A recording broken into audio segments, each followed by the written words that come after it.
Is Grubhub now the best app to drive on? I know a lot of drivers might be new to Grubhub. Some big things you want to be aware of moving forward as we close 2021 and move into the fall and winter time. My name is Matt. I'm Mike's twin brother on his channel, Your Driver Mike. I'm going to take you along in the passenger seat in a ride along video. We're gonna see, is Grubhub all hype or is it the app to drive on? So much factors into your decision making and whether or not to take all of Grubhub orders or all DoorDash or Uber Eats.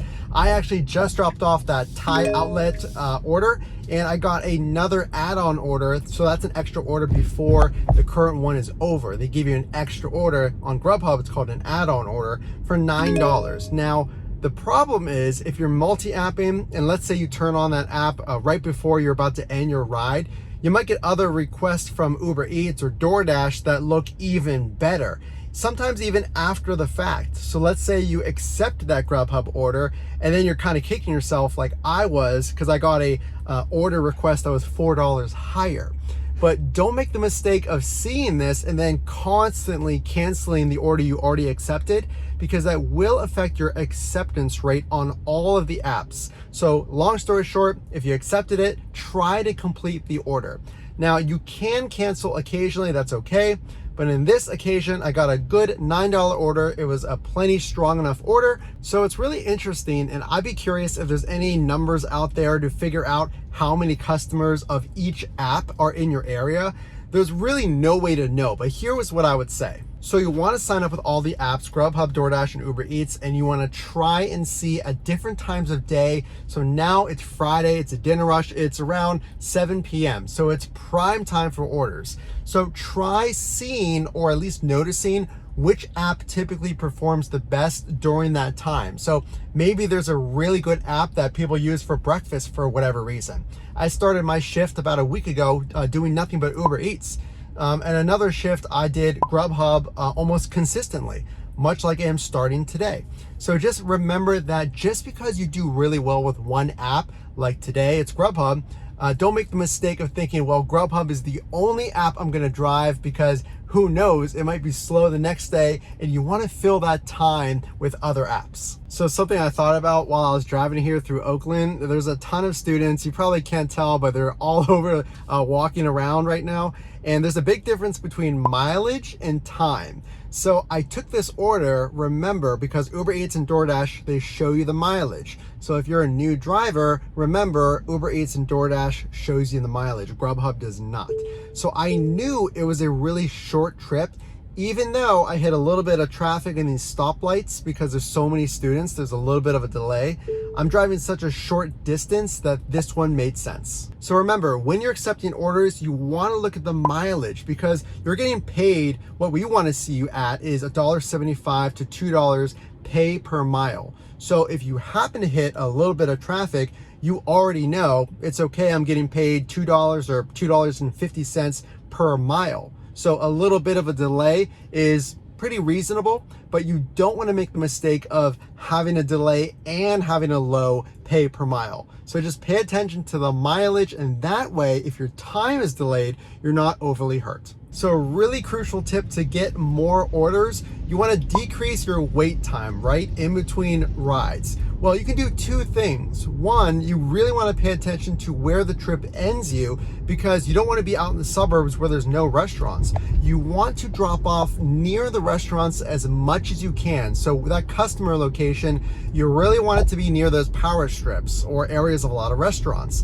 Number two, you can multi-app or turn on the apps for the rides that you're not using while you're finishing a current ride. So let's say I'm finishing up Uber Eats. Well, I want to turn on DoorDash and Grubhub right before, probably 2 minutes before I'm about to end that ride, because then I'll get my next ride request coming in. It just gives you more choices turning on those apps as you're finishing a ride if you can do that safely. If you're walking to the house, you're about to drop off the order, and then choosing the one request that is best. that is absolutely two of the ways to maximize your orders and minimize your wait time. So something to watch out for are restaurants that you know are slow. Here's a really good example from McDonald's. I know this particular location is slow, and notice I got it on two apps. It was on Grubhub and it was on DoorDash. And I automatically reject these. Other slow restaurants, at least for me, I can't speak to your marketplace, but Wendy's is also slow. Five Guys typically makes the food when you arrive, and I understand that's just to keep it fresh, but there's some delays that you really need to keep in mind so you don't make mistakes and take these orders. Now, of course, if you have one slow experience, it doesn't mean that that restaurant drops the ball all the time. Now, these decisions that I make are based on probably half a dozen attempts, maybe 3 to 4 attempts going to the restaurant and getting burned. So just something to keep in mind, pay attention to those notorious restaurants. So really important to remember, it doesn't matter who is paying you. What matters is how much money you are making. And our goal on Your Driver Mike, my twin brother's channel, and on my channel is to give you those tips and tricks. And one of those tricks is this. We say it time and time again, multi-apping. I just got a solid $9 order from Yoshino, this time on DoorDash. So you really want to give yourself all of the options, you might as well, and that way you have more to choose from. So again, going with the multi-apping theme, and just so you know, multi-apping is driving with all of those apps open when you're looking for a request. You only want to accept one. So I got a really good order from Uber Eats, and this time from Sushi 2. It was really near to my last drop off on that DoorDash order. So this one I was really happy about. So I'm gonna keep piecing together these $9 to $10 orders. Now occasionally, just so you know what to expect, I would say $15 orders or anything near $20 is not very likely. I probably get those maybe 25% of the time, if that.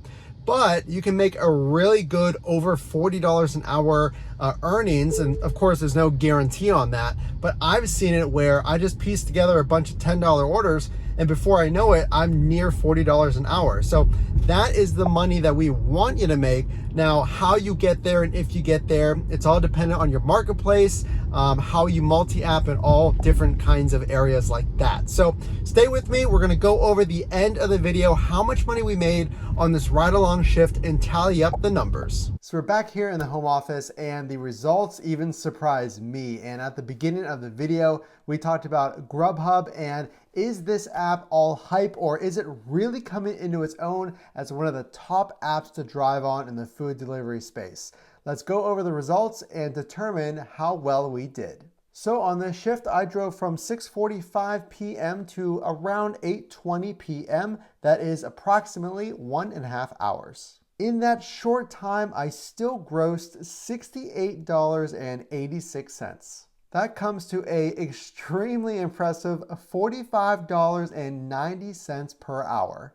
I received tips on all 6 of my deliveries, averaging $5.51 per tip. I drove a total of 22 business miles, which comes to a very strong $3.13 pay per mile. And given our tax deductions on those mileage, that comes to $12.32. So I gotta say, the last video that I did on my channel reviewing the best app to drive on, well, it still is going to go with Grubhub. Now, ever since this merger, I don't know what it's been, but Grubhub is really impressing me. And we can see on today's earnings, I did most of my trips on Grubhub. I did 5 of my 6 trips on Grubhub, with 1 being on DoorDash for $10. Now, again, it's the dinner rush here in Pittsburgh for a lot of these shifts, and especially with the students back in town, there's just a lot more customers. But again, there's no guarantee that all of these orders are even coming from students. There's really no way to know.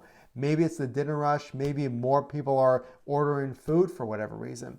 But the big takeaway is, if you're not signed up on Grubhub already, you really should consider signing up. It's a really impressive app, and I am absolutely thrilled with the results so far. So if you have questions about the way to maximize your earnings, please put them in the comment section below. Again, I am Mike's twin brother. My name is Matt on his channel, Your Driver Mike. If you do like this content, please make sure to drop a like so we know that you enjoy this content, and consider subscribing for more tips and tricks on your favorite side hustle. Make sure to click the screen or tap here for a video recommended to you. And of course, we will see you in the next one.